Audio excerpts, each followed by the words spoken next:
obviamente. Pero en este momento, y hablando de la cadena nacional y hablando de lo que sin duda es el tema de la semana, más allá de Libra y de cómo, bueno, hay muchas movidas para taparlo de Libra, pero esta polémica designación de Ariel Lijo, aún no confirmada, sí confirmada, de Manuel García Mansilla como jueces de la Corte Suprema de Justicia por decreto. Tenemos conectado nada más y nada menos, y le agradecemos mucho a Roberto Carles. Él fue el ex embajador en Italia, entre otras cosas, también doctor en Derecho, y en algún momento, bueno, un poco también se habló de su llegada o no a la Corte Suprema, así que es alguien ideal realmente para escuchar atentos sobre este tema. Roberto, ¿cómo estás? Acá te saludamos Nahuel y Tomás en Radio Rebelde. Buenos días. ¿Qué tal? Buenos días, ¿cómo están? Bien, muy bien. Bueno, la pregunta es esta, en realidad, como vos quieras tomarlo, para donde vos quieras ir, como quieras analizarlo, todo lo que ya sabés, ¿no? Las designaciones por decreto, las repercusiones y el análisis que por donde vos lo quieras abordar. Bueno, a ver, ¿por dónde empezar? Es el hecho más grave desde el punto de vista institucional que ha ocurrido en la Argentina desde el regreso de la democracia. Quizá para la mayoría de los ciudadanos que no comprenden o que no conocen lo que significa la Corte Suprema, cueste dimensionar ¿no? lo que esto significa.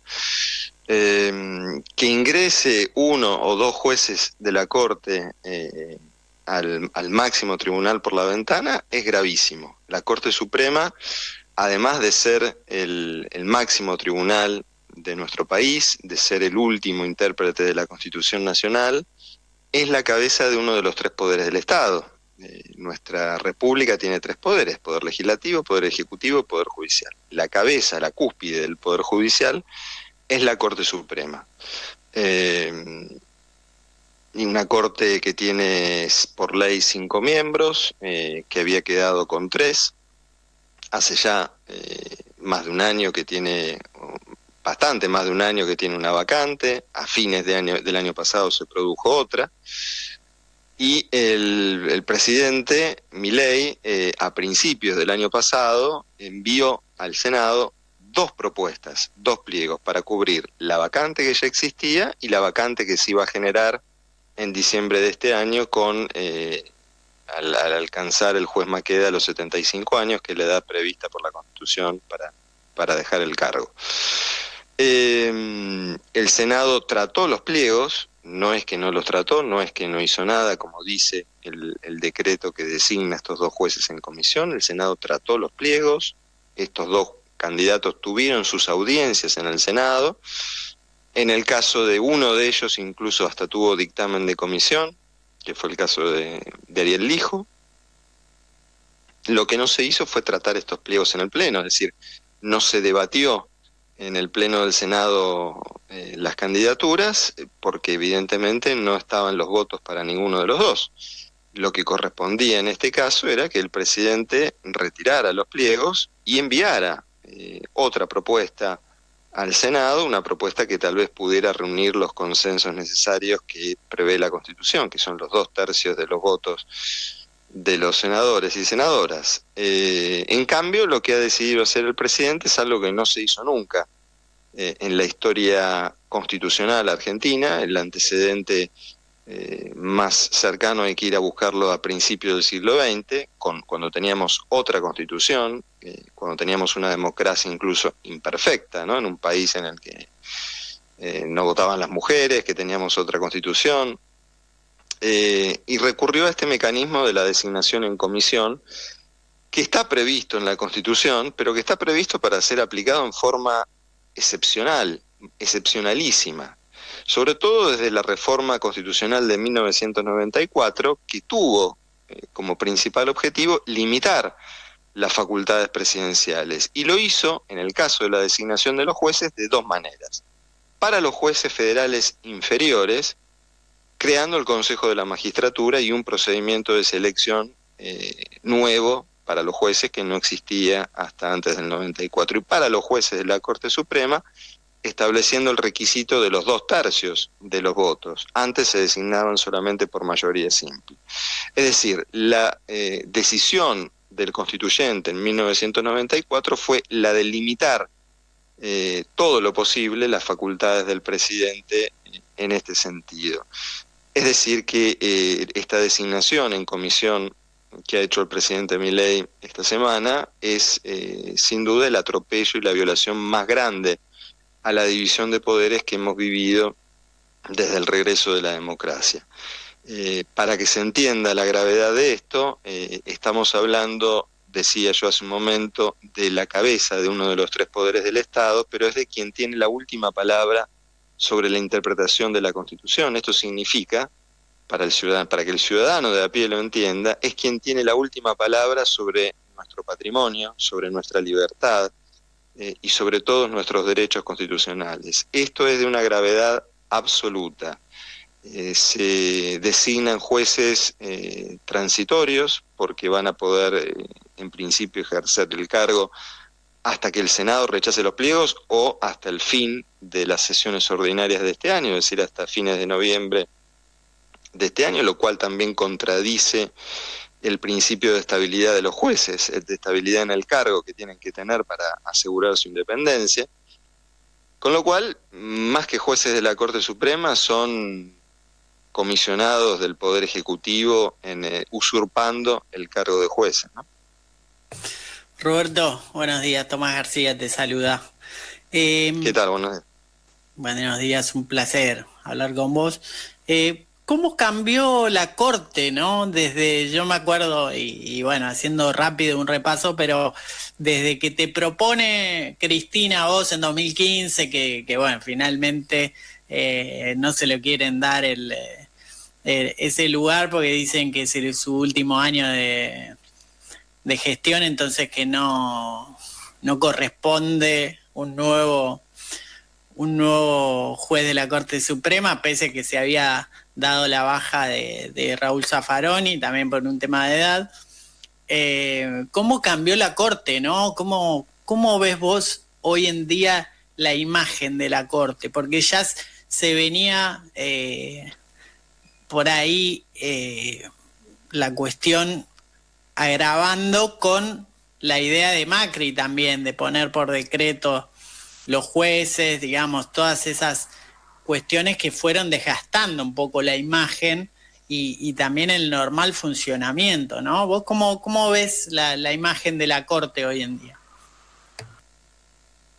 Bueno, es la peor desde el regreso de la democracia, sin duda.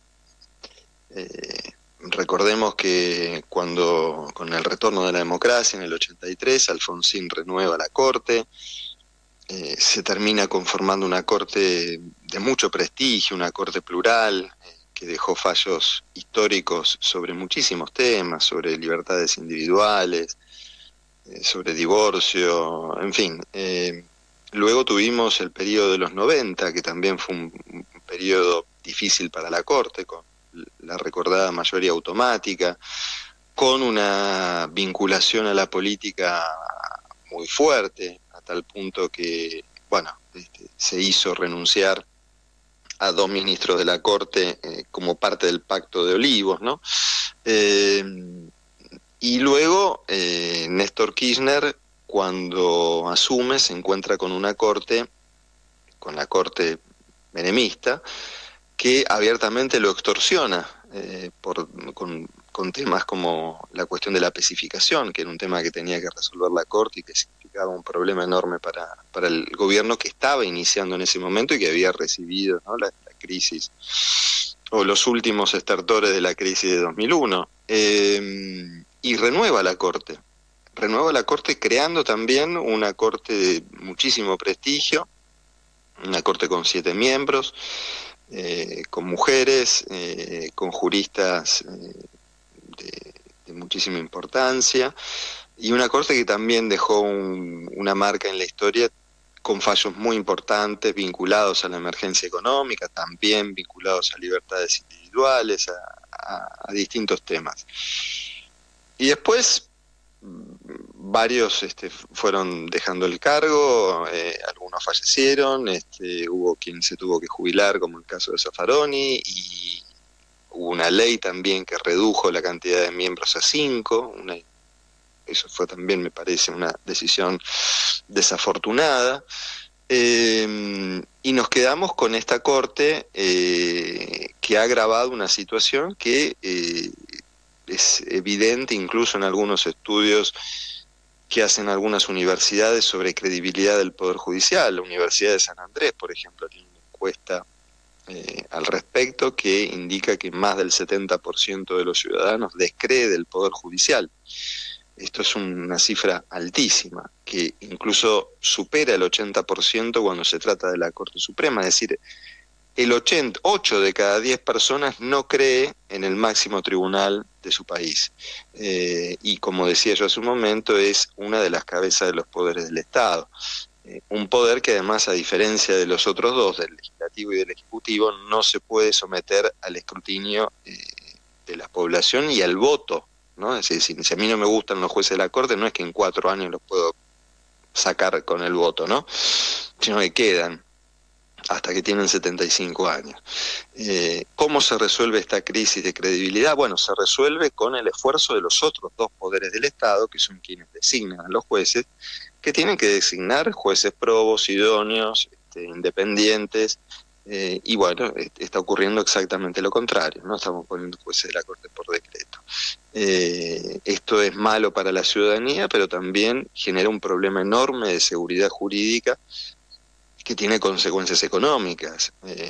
Un inversor que ve desde afuera, un potencial inversor que ve desde afuera esta situación, bueno, esto genera una situación de inseguridad que difícilmente venga a invertir a un país donde quienes tienen la última palabra sobre las reglas de juego son personas puestas a dedo por el presidente.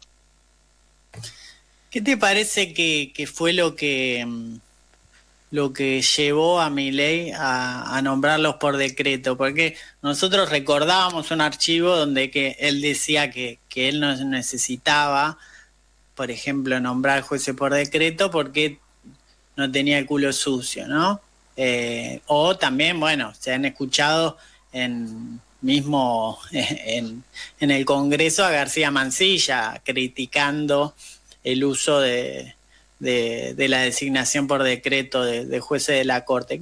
¿Qué te parece que cambió en eso para que finalmente tomen la decisión? Bueno, definitivamente el culo ahora sí lo tiene sucio, ¿no? Y bastante. Ayer salió publicada en la tapa del New York Times una investigación, ¿no? sobre el caso Libra, que es muy clara y contundente respecto a la participación del presidente en la estafa de las criptomonedas, básicamente diciendo que esa estafa no hubiera sido posible sin la intervención directa del presidente. Estamos hablando del New York Times, de Forbes, es decir, de toda la prensa internacional que está hablando de este escándalo, de algo que no se ha visto nunca en ningún país del mundo, que un presidente promueva desde su cuenta en X una estafa. Bueno, es hasta desopilante decirlo, ¿no? Parece increíble, pero bueno, es lo que ocurrió en la Argentina. Es decir, ahora tiene un problema penal importante.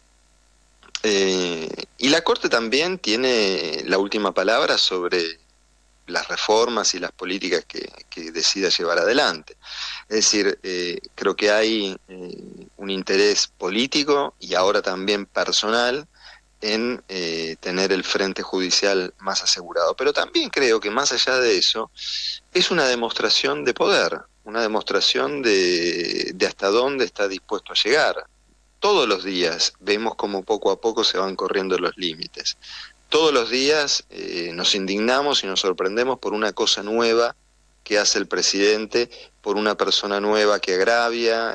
Un día son los homosexuales, otro día los discapacitados. Todos los días se va corriendo el límite y empezamos a naturalizar cuál va a ser el escándalo, cuál va a ser el atropello, cuál va a ser el avasallamiento del día, ¿no? Y con esto se va corriendo el límite, y es así como se degradan las democracias, como se degrada las instituciones de un país. No ocurre todo de un día para el otro, va ocurriendo de a poco. Y acá se va corriendo el límite día a día. Y hemos llegado al punto en el que directamente el presidente se carga a la Corte Suprema de Justicia.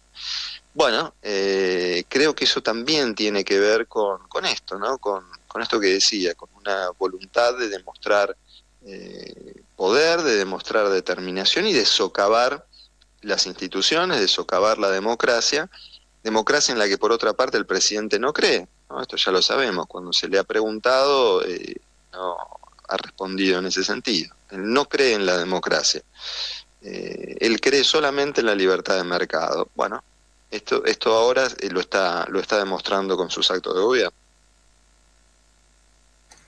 Roberto, te agradecemos muchísimo esta entrevista para clarificarnos bien, como dijiste vos, un tema importantísimo, pero que por ahí, bueno, no impacta en la sociedad porque, bueno, hay mucho dando vuelta y la sociedad tampoco puede saber tanto de todos los temas, pero por eso es doble el agradecimiento.